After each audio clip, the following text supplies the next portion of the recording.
ரூ. 1000 கொடுத்தா ரூ. 2000 கொடுப்பாங்க, ரூ. 2000 கொடுத்தா ரூ. 4000 கொடுப்பாங்க. அந்த மாதிரி விஷயங்கள்ல தான் இறங்குவது மிக மிக தவறு. பணத்தை வந்து நம்ம அப்படியே வந்து நம்மளுடைய பீரோல வச்சிருக்கிறதுனாலயோ இல்ல நம்ம லாக்கர்ல வச்சிருக்கிறதுனால என்ன ஆக போகுது அப்படின்னு கேட்டீங்கன்னா, ஒரு ஆர்டிகல்ல பார்த்தேன். இன்று நீங்க ரூ. 1 கோடி வச்சிருக்கிறது அப்படிங்கிறது அடுத்த 20 வருஷம் கழிச்சு அது வந்து கிட்டத்தட்ட ஒரு 30 லட்சம் ரூபாய்க்கு தான் சமம். அடுத்த ஒரு 30 வருஷம் கழிச்சு அது 15 லட்சத்துக்கு தான் சமம்னு சொல்றாங்க.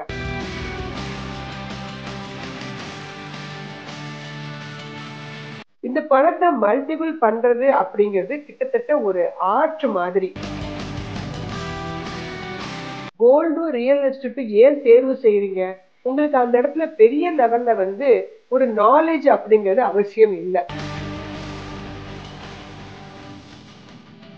லாஸுக்கெல்லாம் செல் பண்ணிட்டு வர்றது அப்படிங்கிறது ஒரு நல்ல விஷயம் கிடையாது. ஒருவேளை கம்பெனி பிரச்சனை ஆகுது, நல்லா இல்ல அப்படின்னா நம்ம செல் பண்ணிட்டு வந்துரலாம். ஆனா நீங்க என்னைக்கு செல் பண்றீங்களோ அன்னையிலிருந்து இந்த கம்பெனிலாம் ஏற ஆரம்பிச்சிடும்.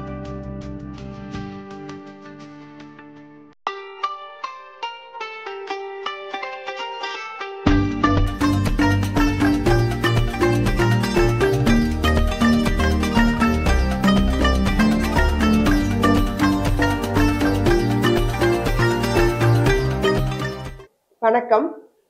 நாம இன்னைக்கு இந்த பதிவுல என்ன பார்க்க போறோம் அப்படின்னு கேட்டீங்கன்னா, பணம் என்பது எல்லாருக்குமே இன்றியமையாததாக இருக்குது. அந்த பணத்தை வந்து நம்ம எப்படி வந்து ஏர்ன் பண்றது? நல்ல வழிகள்ல வந்து நம்ம வந்து ஏர்ன் பண்ணணும். ஸோ மேக்கிங் மணி அப்படிங்கிறது ஒரு ஸ்கில். ஏதோ ஒரு திறமையினால நமக்கு வரக்கூடியது. ஸோ இந்த பணத்தை பெறணும்னா நமக்கு ஏதாவது ஒரு திறமை இருக்கணும். ஸோ அதன் மூலமாக வேலையின் மூலமாகவோ, இல்ல ஒரு பிசினஸ் மூலமாகவோ, இல்ல ஒரு சர்வீஸ் மூலமாகவோ, ஏதோ ஒரு வகையில நம்ம என்ன பண்றோம்? ஒரு குறிப்பிட்ட வயதுக்கு மேல பணத்தை ஏர்ன் பண்றோம். சரி. அப்படிப்பட்ட அந்த பணத்தை திறமையாக என்ன பண்ணணும்? முறையாக பயன்படுத்துறதுக்கு தெரிஞ்சிருக்கணும். அதாவது மெயின்டெயின் பண்றதுக்கு. ஸோ மெயின்டெனிங் அப்படிங்கிறதும் ரொம்ப முக்கியமானது. மணி மேனேஜ்மெண்ட்ல மெயின்டெனிங் அப்படிங்கிறது. வந்த பணத்தை முறையா பயன்படுத்தணும்னா ஒரு டிசிப்ளின், ஒரு ஒழுங்குமுறை அப்படிங்கிறது தேவைப்படுது. அடுத்ததாக பார்த்தீங்கன்னா, இந்த பணத்தை மல்டிபிள் பண்றது எப்படி? அடுத்து அதை பத்தி யோசிக்கிறோம். ஸோ மல்டிபிள் பண்ணணும் அப்படிங்கிறது அவசியம் தானா? பணத்தை வந்து நம்ம அப்படியே வந்து நம்மளுடைய பீரோல வச்சிருக்கிறதுனாலயோ, இல்ல நம்ம லாக்கர்ல வச்சிருக்கிறதுனால என்ன ஆக போகுது அப்படின்னு கேட்டீங்கன்னா, அது வந்து உங்களுக்கு வளராது. சரி வளராட்டி என்ன? அப்படியே இருந்தா என்ன? என்ன ஆயிடப் போகுது அப்படின்னு யோசிச்சீங்கன்னா, நம்ம இப்ப இருக்கக்கூடிய அந்த இன்ஃப்ளேஷன் அப்படிங்கிறது உங்களுடைய பணத்தோட மதிப்பை வந்து அரிச்சிடும். So inflation eroded your money value. அதனால தான் நம்ம என்ன பண்றோம்? ஏதாவது ஒரு வகையில பணத்தை வந்து மல்டிபிள் பண்ணணும்னு நினைக்கிறோம். இந்த பணத்தை மல்டிபிள் பண்றது அப்படிங்கிறது கிட்டத்தட்ட ஒரு ஆர்ட் மாதிரி. ஸோ ஒரு ஆர்ட், ஒரு கலை மாதிரி அப்படின்னா, அந்த ஆர்ட் அப்படிங்கிறத நீங்க தெரிஞ்சுக்கணும் அப்படின்னா என்ன தேவை? முறையான ஒரு பயிற்சி தேவை. முறையான ஒரு எஜுகேஷன் இருந்தாதான் பணத்தை வந்து மல்டிபிள் பண்ண முடியும். இல்லாட்டின்னா எப்போதுமே நமக்கு தெரிந்திருக்கக்கூடிய என்ன பண்ணுவோம் நம்ம? ஒண்ணு கோல்டுல இன்வெஸ்ட் பண்ணுவோம். இல்லாத பட்சத்துல ரியல் எஸ்டேட்ல இன்வெஸ்ட் பண்ணுவோம். அதுவும் கூட முறையாக கரெக்டா நீங்க பார்த்து வாங்கணும். இல்லைன்னா இப்போது நிறைய மோசடி பேர்கள் இருக்காங்க. அவங்கள்ட்ட போய் நம்ம மாட்டினோம் அப்படின்னா, ஈவன் அந்த இடத்துலயும் நமக்கு பிரச்சனை வர்றதுக்கு வாய்ப்பு இருக்குது. ஸோ இது வந்து பழங்காலம் தொட்டு நம்ம பயன்படுத்தி வரக்கூடிய ஒரு முறை. ஆனா தற்போது பார்த்தீங்கன்னா, இப்போது நிறைய லேட்டஸ்டான நிறைய புதிய புதிய வழிகள்ல நம்ம என்ன பண்ணலாம்? பணத்தை பெருக்குவதற்கான வழிமுறைகள்லாம் இருக்குது. அது நல்ல வழிமுறைகளாக அப்படின்னு பார்த்து செயல்றது ரொம்ப முக்கியமானது. ஸோ இந்த மணி மல்டிபிள் பண்ணணும் அப்படின்னா, முதல்ல நம்ம என்ன பண்ணணும்னு கேட்டீங்கன்னா, ஏதாவது ஒரு இடத்துல இருந்து முதலீடாக தொடங்க வேண்டும். எடுத்தோனே பணத்தை ரெட்டிப்பாகுதுன்னு சொல்லிட்டு, நான் ரூ. 1000 கொடுத்தா ரூ. 2000 கொடுப்பாங்க, ரூ. 2000 கொடுத்தா ரூ. 4000 கொடுப்பாங்க. அந்த மாதிரி விஷயங்கள்லாம் இறங்குவது மிக மிக தவறு. அதெல்லாம் கிட்டத்தட்ட ஒரு கேம்பிளிங் மாதிரி. அதுலலாம் போய் பண்ணணும்னு வச்சுக்கோங்களேன், நிச்சயமாக நம்ம போடுற பணம் நமக்கு உத்தரவாதம் கிடையாது. ஸோ நான் மல்டிபிள் பண்றேங்கிற பேர்வழில போல நம்ம என்ன பண்ணக்கூடாது? இந்த மாதிரி சிக்கல்கள் எல்லாம் மாட்டிக்க கூடாது. ஸோ பணத்தை வந்து பெருக்குவது அப்படின்னா, நீங்க ஏதாவது ஒரு இடத்துல என்ன பண்ணணும்? அதை ஸ்மாலா இன்வெஸ்ட் பண்ண ஆரம்பிக்கணும். அது வந்து உங்களுக்கு பேங்க் சேவிங்ஸ் அக்கவுண்டா இருக்கலாம், அல்லது போஸ்ட் ஆஃபீஸ்ல இருக்கக்கூடிய அக்கவுண்ட்ஸா இருக்கலாம், அல்லது ரியல் எஸ்டேட்டு, கோல்டு, இறுதியாக இருக்கவே இருக்குது உங்களுக்கு மியூச்சுவல் ஃபண்ட் அப்படிங்கிற விஷயம். அடுத்தபடியாக நம்ம இண்டிவிஜுவலா பண்ணக்கூடிய விஷயமாக ஷேர் மார்க்கெட் அப்படிங்கிற விஷயங்கள்லாம் இருக்கு. இது இல்லாம டிபெஞ்சர்ஸ், பாண்டு இந்த மாதிரி முறைகளும் இருக்கிறாங்க. அடுத்ததாக கோல்டு பீஸ், நிப்டி பீஸ்லாம் சொல்லுவோம். நான் உங்களுக்கு அடுத்தடுத்த பதிவுகள்ல தனிப்பட்ட பதிவுகளா நான் உங்களுக்கு கொடுக்குறேன். ஸோ அந்த மாதிரியும் கூட என்ன பண்ணலாம், சிறுக சிறுக நீங்க ஏதாவது ஒரு இடத்துல உங்களால எவ்வளவு பணம் இன்வெஸ்ட் பண்ண முடியுமோ, அதை நல்ல திறனாய்வு என்பது மிக முக்கியம். ஏன்னா நீங்க இந்த இடத்துல வந்து கோல்டும், ரியல் எஸ்டேட்டும் ஏன் தேர்வு செய்றீங்க? உங்களுக்கு அந்த இடத்துல பெரிய லெவல்ல வந்து ஒரு நாலேட்ஜ் அப்படிங்கிறது அவசியம் இல்ல. உங்களுக்கு தெரிந்த உங்க ஃப்ரெண்ட்ஸுங்கள்ட்டலாம் டிஸ்கஸ் பண்ணிட்டு, இல்ல லாயர் யாராவது இருந்தாங்கன்னா, அவங்கள்ட்ட டிஸ்கஸ் பண்ணி நீங்க என்ன பண்ணிடுறீங்க, ஈஸியா அத உங்களால வாங்க முடியுது. ஆனா மத்த விஷயங்கள் அப்படின்னு வரும்போது, அந்த இடத்துல எல்லாமே உங்களுக்கு என்ன தேவைப்படுது, ஒரு குறிப்பிட்ட அளவு நாலேட்ஜாவது தேவைப்படுது. அதான் சொன்னேன், இது மல்டிபிள் பண்ணணும்னா ஒரு ஆர்ட் மாதிரி.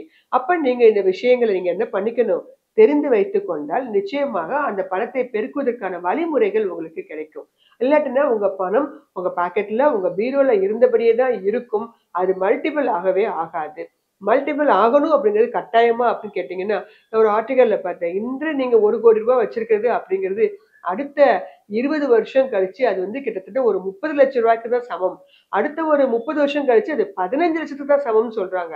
இன்னைக்கு 1,00,00,000ங்கிறது நமக்கு பெரிய பணம். ஆனா அடுத்த ஒரு 30 வருஷம் கழிச்சு அது 15,00,000 தான் வேல்யூவே இருக்கும் அப்படின்னா, இந்த 1,00,00,000 அப்படிங்கிறது அடுத்த 30 வருஷம் கழித்து ஒரு 15,00,00,000 இருந்தால், அன்னைக்கு நம்ம என்ன பண்ணலாம்? இதே மாரி ஒரு லைஃப்ப வந்து சர்வைவல் பண்ணலாம். இந்த ரூ. 1,00,00,000 ஒருத்தங்க கையில வச்சிருக்கிறாங்க அப்படின்னா, அவங்க என்ன பண்ணணும்? அத கண்டிப்பாக ஏதாவது ஒரு வகையில டைவர்சிஃபைட் போர்ட்ஃபோலியோவாக என்ன பண்ணி ஆகணும்? அத வந்து இன்வெஸ்ட் பண்ணணும். கொஞ்சம் லேண்டு, கொஞ்சம் மியூச்சுவல் ஃபண்டு, கொஞ்சம் கோல்டு, கொஞ்சம் ஷேர் மார்க்கெட்டு, கொஞ்சம் பாண்ட்ஸு இப்படி எல்லாத்தையுமே ஒரு 10, 10 லட்சம் ரூபாய். இதுவே ஒருத்தங்க நீங்க 1,00,000 தான் வச்சிருக்கீங்கன்னா, 10,000 10,000 தான். இல்ல நான் மொத்தமே 10,000 தான் வச்சிருக்கேன்மா அப்படின்னு சொன்னீங்கன்னு வச்சுக்கோங்களேன். 1000 1000 ஏன்னா இங்க வந்து சின்ன சின்ன ஸ்மால் யூனிட்ஸ்ல இப்ப வாங்குவதற்கு வந்து வழிமுறைகள் இருக்கு. 1,00,000 தான் வச்சுக்கணும், 5,00,000 தான் வச்சுக்கணும், இந்த மாதிரி கணக்கே கிடையாது. ஸோ நம்ம கிட்ட வேண்டியது முதல்ல அந்த தாட்ஸ். நான் வந்து கொஞ்சமாவது இன்வெஸ்ட் பண்ணுவேன். ஏதாவது ஒரு வகையில நான் இன்வெஸ்ட் பண்ணுவேன் அப்படிங்கிறத மட்டும் மனசுல வச்சுட்டீங்கன்னா, அது உங்களுடைய ரிட்டயர்மெண்ட் காலத்திலயும் உங்களுக்கு பெனிஃபிட்டாக இருக்கும். உங்களுடைய டே டு டே லைஃப்லயும் பார்த்தீங்கன்னா, எப்ப தேவைப்பட்டாலும் பணம் எடுத்துக்கலாம். ஏதாவது ஒரு இடத்துல பேங்க்ல வச்சுக்கிற மாதிரி தான். ஸோ சேஃபா இருக்குமான்னு கேட்டீங்கன்னா, இப்பல்லாம் நெறைய ஒழுங்குமுறை ஆணையங்கள்லாம் இருக்கிறாங்க. செபி, என்எஸ்டிஎல், சிடிஎஸ்எல் இந்த மாரி நெறைய விஷயங்கள்லாம் இருக்கிறாங்க. ஸோ அதனால உங்க பணத்த வந்து ஈஸியா வந்து என்ன பண்ண முடியாது. அத காணாம போகறதுக்கான வாய்ப்புகள்லாம் இங்க இப்ப கம்மி. ஸோ அதனால நேயர்கள் எப்பவுமே என்னன்னு கேட்டீங்கன்னா, ஏதாவது ஒரு வகையில வந்து நீங்க இன்வெஸ்ட் பண்ணியே ஆகணும். அது சின்ன சின்ன வகையில ஒரு ரூ. 1000 ரூ. 500 இருந்தா கூட தொடங்க ஆரம்பிங்க. நிச்சயமாக அது உங்களுக்கும், உங்களுடைய சந்ததியருக்கும் ஒரு சிறப்பான ஒரு ஒரு பெரிய ஒரு எதிர்காலத்தை வந்து உங்களுக்கு அது குடுக்கும். ஒரு நம்பிக்கையும் குடுக்கும். ஸோ அந்த மாதிரி ஒரு பணத்த வந்து மல்டிபிள் பண்றதுக்கு என்னுடைய நிறுவனம் ஷேர் மார்க்கெட் சம்பந்தப்பட்ட நெறைய விஷயங்கள உங்களுக்கு நாங்க சொல்லிக் குடுத்துட்டு இருக்கோம். ஸோ நீங்க வந்து அத லேர்ன் பண்ணிக்கிட்டீங்க அப்படின்னா, நிச்சயமாக இண்டிவிஜுவலா யாருடைய டிபெண்டன்சியும் இல்லாம பண்ண முடியும். அதே மாதிரி இன்னைக்கு வந்து பார்த்தீங்கன்னா, சில கேள்விகள்லாம் நேயர்கள் கேட்டிருந்தாங்க. அதுலருந்து ஒரு 2, 3 கேள்விகள் நான் சாய்ஸ் எடுத்துட்டு வந்திருக்கேன். அத பத்தி நம்ம வந்து இதுல டிஸ்கஸ் பண்ணுவோம். அதுக்கு முன்னாடி மார்க்கெட் மறுபடியும் 26,000 அப்படிங்கிற இடத்துல வந்து ட்ரேட் ஆயிட்டு இருக்குது. ஸோ இது வந்து கன்டின்யூ ஆகுமா? இல்ல ஏதாவது இறக்கம் வருவதற்கு வாய்ப்புகள் உண்டா? அப்படிங்கிறது தான் இப்ப நெறைய பேருக்கு இருக்கக்கூடிய கொஸ்டின்ஸே. வருகிற செப்டம்பர் 30ஆம் தேதி செபில வந்து ஒரு பெரிய ஒரு டெசிஷன் மேக்கிங் பண்ண போறாங்க. ஒரு மீட்டிங் ஒண்ணு நடத்த போறாங்க. நெறைய பிரச்சனைகள் பத்தி பேசப் போறாங்க. அதுல மிக முக்கியமாக ஷேர் மார்க்கெட்ல இருக்கக்கூடிய டெரிவேட்டிவ் மார்க்கெட் அப்படிங்கிற விஷயத்த பத்தி பேசறதுக்கு இருக்கிறாங்க. ஸோ அப்ப அந்த டெரிவேட்டிவ் மார்க்கெட்ல ஒரு மிகப்பெரிய ஒரு மாற்றத்தை கொண்டு வரதுக்கான முயற்சிகள்ல இறங்கிட்டு இருக்காங்க. அந்த மாற்றம் நடைபெறும்போது நிச்சயமாக நம்மளுடைய ஷேர் மார்க்கெட்லயும் ஒரு கரெக்ஷன் வருவதற்கான வாய்ப்புகள் உண்டு. ஸோ அதனால என்ன மாதிரி ஆப்ஷன் எஸ்பெஷலி ஆப்ஷன்ஸ் ட்ரேடிங்ல. ஸோ அதனால இந்த முடிவுகளை வந்து நம்ம எதிர்பார்க்கிறது நல்லது. ஸோ மார்க்கெட் பீக்ல இருக்கிற இந்த காலகட்டத்துல நீங்க வாங்கியிருக்க சில ஷேர்ஸ் உங்களுக்கு நல்ல லாபத்தை கொடுக்கும் பட்சத்துல அத ப்ராஃபிட் புக்கிங் பண்றது நல்லது. அல்லது ஒருவேளை வந்து உங்களுக்கு நீங்க வாங்கியிருக்க ஷேர்ஸ் இறங்கி இருக்கு அப்படின்னா, கொஞ்சம் வெயிட் பண்றது தான் எப்போதுமே நல்லது. ஏன்னு கேட்டீங்கன்னா, அடுத்தது குவார்ட்டர்லி ரிசல்ட்ஸ்.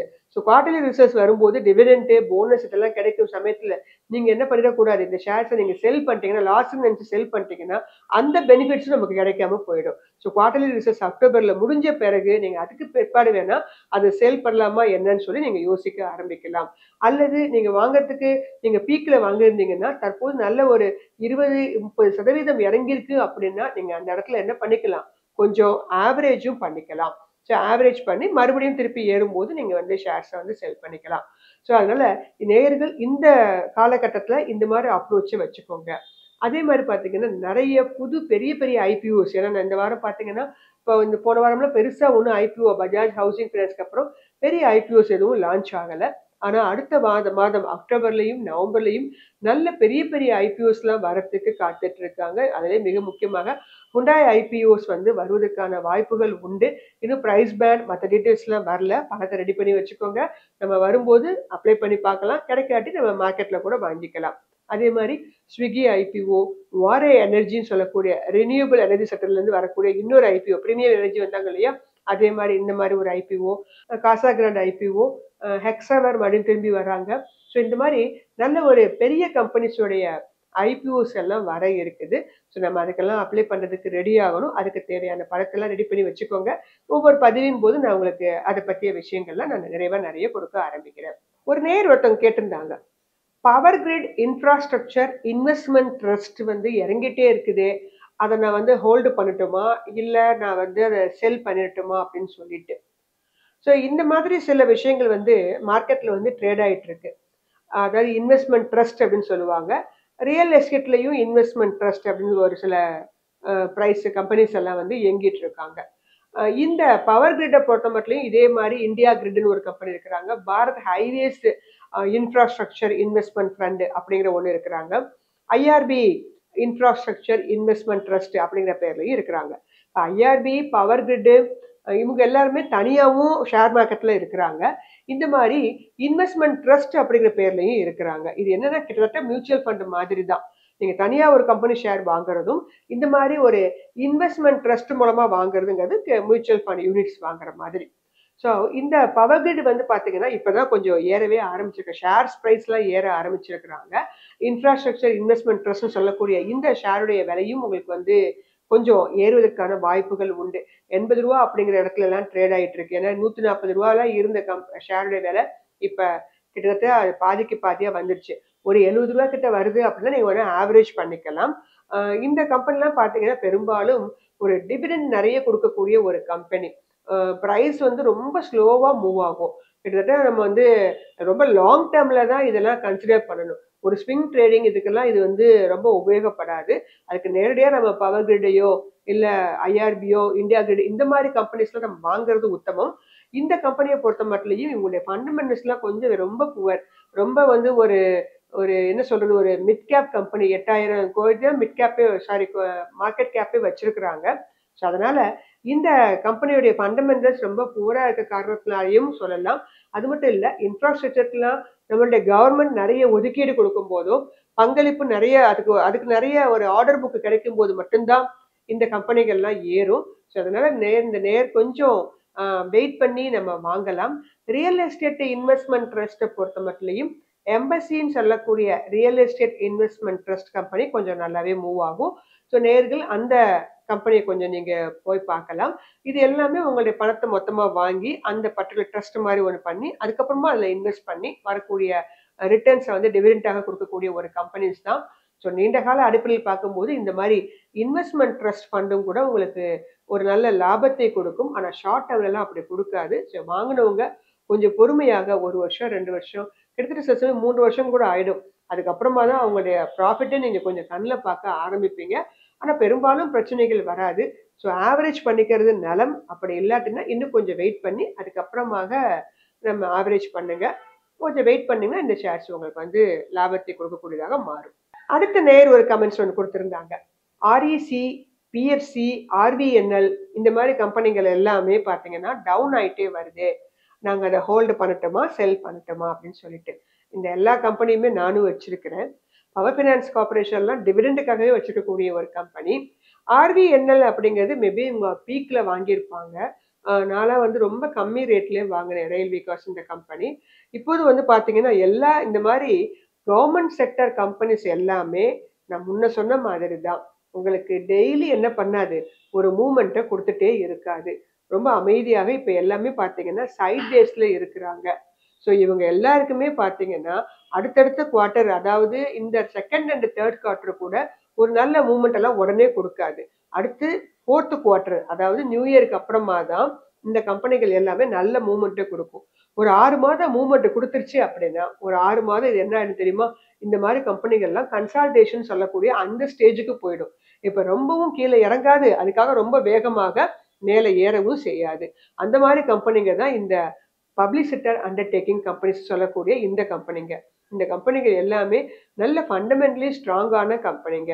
ஸோ அப்படி வாங்கியிருக்கும்போது, நீங்க அதுக்கெல்லாம் என்ன பண்ணக்கூடாது, லாஸுக்கெல்லாம் செல் பண்ணிட்டு வர்றது அப்படிங்கிறது ஒரு நல்ல விஷயம் கிடையாது. ஒருவேளை கம்பெனி பிரச்சனை ஆகுது, நல்லா இல்ல அப்படின்னா, நம்ம செல் பண்ணிட்டு வந்துரலாம். ஆனா நீங்க என்னைக்கு செல் பண்றீங்களோ, அன்னையிலேருந்து இந்த கம்பெனிலாம் ஏற ஆரம்பிச்சுரும். ஸோ அதனால இந்த கம்பெனிகள்லாம் வாங்கியிருக்கீங்க அப்படின்னா, நீங்க வாங்குற கம்பெனி அந்த இடம் வந்து தவறு. ஏன்னா நீங்க நல்ல பீக்ல இருக்கும்போது நம்ம வாங்கியிருக்கோம். ஸோ அப்ப என்ன பண்ணும்? ரெசிஸ்டன்ஸ் லெவல் கண்டிப்பாக கொஞ்சம் இறக்கத்தை குடுத்து விட்டு தான் அடுத்து அந்த பழைய நிலைமைக்கு வரும். அதுதான் வந்து ஷேர் மார்க்கெட்டுடைய ஒரு மார்க்கெட் சைக்கிள் அப்படின்னே சொல்லுவோம். அதனால அடுத்து மறுபடியும் ரிவர்ஸ் எடுக்கிற வரைக்கும் நம்ம பொறுமையோட காத்திருக்கிறது நல்லது. ஸோ உங்க போர்ட்ஃபோலியோவ எடுத்து பார்த்து, பார்த்து என்ன பண்ணாதீங்க, டெய்லி பார்த்து, பார்த்து பேனிக் ஆகாதீங்க.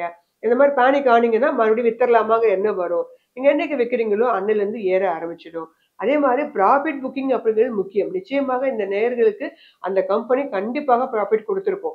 இன்னும் கொஞ்சம் ஏறட்டுமே, இன்னும் கொஞ்சம் ஏறட்டுமே நீங்க வெயிட் பண்ணீங்கல்ல. அப்ப இன்னும் இறங்கும்போது நீங்க வெயிட் பண்ணி தானே ஆகணும். ஸோ லாபத்தை குடுக்காம இந்த கம்பெனிகள்லாம் இருந்திருக்க வாய்ப்பே இல்லை. எல்லாருமே நான் சொல்றேன். ஹிந்துஸ்தான் ஏரோநாட்டிக்ஸா இருக்கட்டும், RVNLஆ இருக்கட்டும், ரயில்வே செக்டரோ, டிஃபென்ஸ் செக்டரோ யாரு வாங்கியிருந்தாலும் நிச்சயமாக எல்லாருக்குமே ஒரு கணிசமான அளவு ப்ராஃபிட்ட குடுத்திருக்கும். மார்ச்சுக்கு அப்புறம் வாங்கியிருந்தா மட்டும் தான் அவங்களுக்கு அது லாஸ் குடுத்திருக்கும். மார்ச்சுக்கு முன்னாடி வாங்குன எல்லாருக்குமே இந்த கம்பெனிகள் எல்லாமே நிச்சயமாக நல்ல ப்ராஃபிட்ட குடுத்திருக்கும். ஆனா, அப்பல்லாம் நீங்க ஏன் ப்ராஃபிட்ட புக் பண்ணல? இன்னும் கொஞ்சம் ஏறட்டுமே அப்படிங்கிற ஆசை தானே! அப்ப அது ஏறல. இப்ப அது இறங்குது அப்படின்னா, நீங்க இன்னும் கொஞ்சம் இறங்கட்டுமேன்னு நான் உங்கள வெயிட் பண்ண சொல்லல. இந்த முடிவு பண்ணிட்டோம்னா, அப்பயே புக் பண்ணிருக்கணும் ப்ராஃபிட்ட. புக் பண்ணாதபோது, மறுபடியும் அந்த ப்ராஃபிட் வர்ற அளவுக்காவது வெயிட் பண்றது நல்லது இல்லையா? ஸோ ஃபண்டமெண்டலி ஸ்ட்ராங்கான கம்பெனிகளாக இருக்கும் பட்சத்துல, கொஞ்சம் எப்போதுமே அத ஹோல்டு பண்றது தான் நல்லதே தவிர, அவசரப்பட்டு செல் பண்றதுக்கான டைம் இது அல்ல. நெறைய ஆர்டர்ஸ் எல்லாம் இதுக்கெல்லாம் கிடைக்கிறதுக்கு காத்துட்டு இருக்காங்க. அந்த ஆர்டர்ஸ்லாம் வந்து எக்ஸிக்யூட் ஆகும்போது, நிச்சயமாக இந்த கம்பெனிகள்லாம் உங்களுக்கு ஒரு ப்ராஃபிட்டபிள் கம்பெனியாக மாறும். நன்றி, வணக்கம்.